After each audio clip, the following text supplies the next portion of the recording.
Hey everybody, Michael Anthony Fitness MF GigEcon here, and today we got another segment for the gig news stories.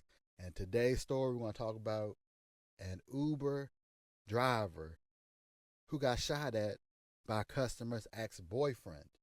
Talk about that on today's channel. But before we get into that news story, if y'all new, make sure y'all punch that subscribe button, ring that sexy button, and Hulk smash that like button. And the original video will be in the description down below. But y'all know what time it is. Cue the way. Come on, before we fly, let me show you how we get it outside. Yeah. Takes place in Chicago, Illinois. So we'll get into the fine details of it as the reaction plays. So without further ado, let's get into that reaction. Chicago. I've been in the hood 1,000 times, so no big deal. But he had no idea that the woman he picked up was in trouble. Go, you finna shoot up the car. Shoot up the car? Yeah. What the Her ex-boyfriend went rat-tat-tat on his car. That was the beginning of a frantic 15 minutes. A TSR exclusive, that Uber driver telling his story only to the Shade Room. Kind of panicked. I didn't know what to do. The chaos didn't stop there. What happened when This driver only told this Shade Room about this story. Link will be in the description down below for the original video. Did you not once think to tell Uber about this situation? Or get the police involved with this situation?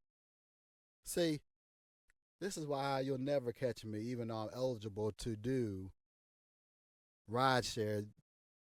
Incidents like this would deter me from doing rideshare, even though the areas that I work are actually pretty safe. You'll never catch me do rideshare. But let's get back into the video. they thought they got away and why the safety of Uber drivers are now in question? I'm Justin Carter. This is TSR Investigates.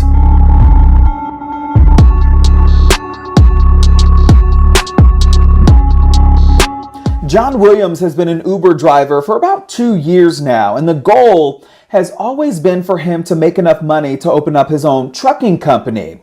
But he was almost robbed of that dream and his life after he took an Uber ride in the south side of Chicago, Garfield Park.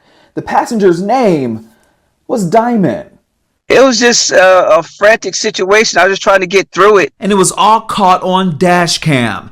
Passenger Diamond hops into the car and immediately starts looking back. You can see the concern in Williams' eyes. He says that something was off as soon as she opened the door.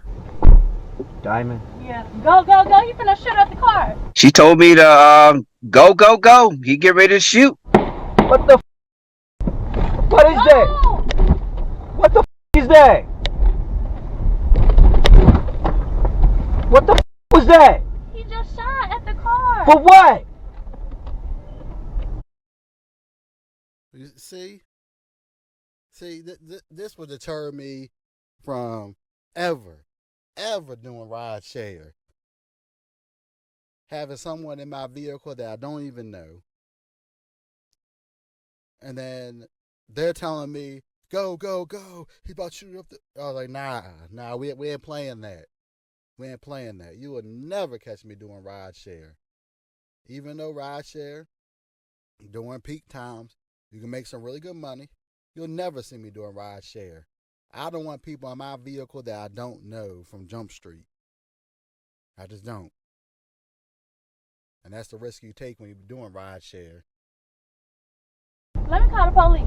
And if you squint, you can see the suspect in the distance, his dark silhouette with a gun in hand, running toward the car. I kind of panicked. I didn't know what to do. And, in that area, in the hood, the streets are so narrow. And you got these big mountain speed bumps and the stop signs. Everybody runs stop signs. So While Diamond calls 911, they try flagging a Chicago police officer who races by. No luck. You know the guy? Yes. Your boyfriend? No, my ex. She did call the police. The cops told us to wait. I think we was at a Dollar General on one of the main streets. And we sat there for 5 minutes. That's where they heard more gunshots and realized it was safer to just drive. She says she wants to tip him. I'm gonna tip you.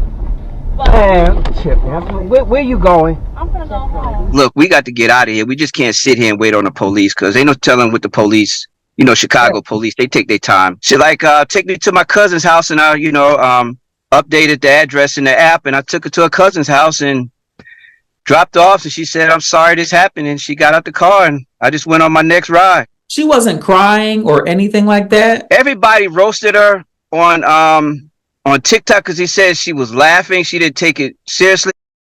Wait. So you put this on TikTok? You put this on TikTok for people to roast her? But yet you didn't get a hold of the police and turn this in? Come on now, brother. I mean, if you didn't put it on TikTok, I wouldn't be making this video. But like I said, this deters me 100% from doing rideshare at all, even though I'm eligible for rideshare. Once I find my registration for my vehicle on Uber. I think it was a situation where, people, they have like a nervous smile. I think it was one of those type deals because she was shook. She was shook up. We both were shook up. Williams says that he didn't want to lose his Uber privileges. He relies on it to make ends meet. He never reported the incident. Instead, though, posting the dash camera video on TikTok. And now we come to the realization that you didn't even report this to Uber, that this incident happened. At minimum, I would have reported it to Uber.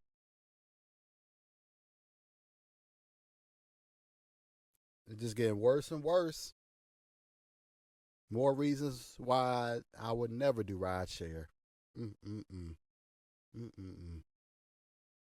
Where it blew up. I was like, okay, I didn't get hit. The car didn't get hit. She didn't get hit.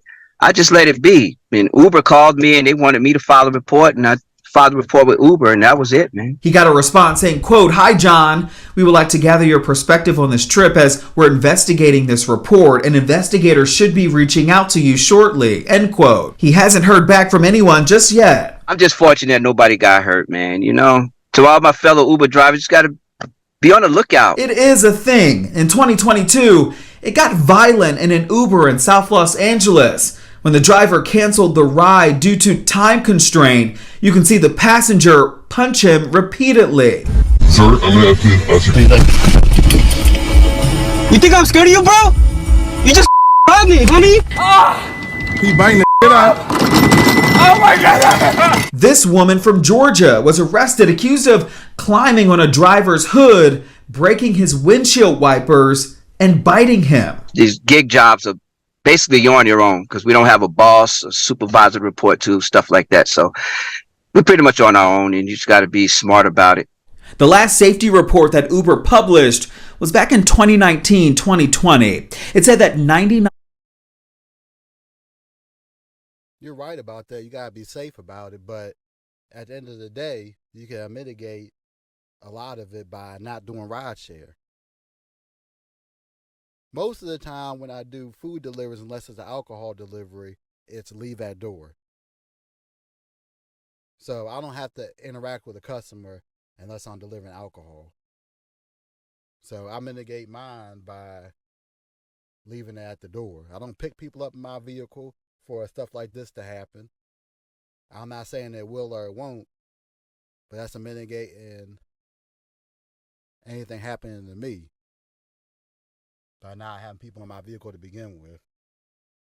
9.9% of Uber rides are completed without incident, and only about 1 in 90 million trips resulted in passengers dying in fatal crashes, with 0.0002% involving a critical safety event. Despite those low numbers, though, Williams says that he's been too traumatized to continue driving for Uber, and it's caused him to seek professional help for anxiety and panic attacks. The next time I know when somebody said pull off, I'm not going to try to give them an interview. I'll just go pull off. I'm not gonna try to ask 1,000 questions. If she see this, Diamond, I hope you're okay. And just make better choices, guys that you deal with. Just be careful, Miss Diamond, if you see this. Williams says that Chicago police were notified about this, but have not yet followed up, as it is still unclear if Diamond will press charges against her ex-boyfriend. Now, we did get a statement from Uber. They said in part, quote, that the footage from this attack is shocking and we cannot imagine how terrifying this experience was. We are very grateful that no one was injured and have been in touch with the driver to check in. Our dedicated team is standing ready to assist police however they can, end quote. Uber also says that they've implemented safety programs like offering emergency buttons and live help features to assist drivers if they ever need help in select cities. In the meantime, Williams says that he has launched a GoFundMe to help with his personal expenses as he navigates this trauma. You can find that link on our website, theshaderoom.com. For TSR Investigates, I'm Justin Carter. What a bizarre incident that happened. But you will never catch me. I'm telling you, you will never catch me doing ride share. And this is a perfect example why I would never do ride share. I don't care what city it's in. I don't care. I mean, the two cities that I work in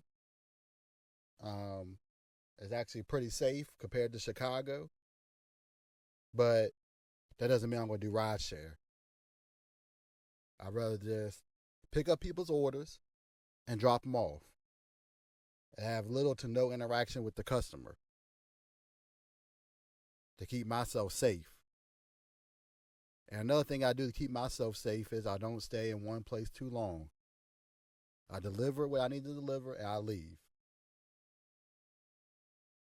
Because that's how you get into trouble.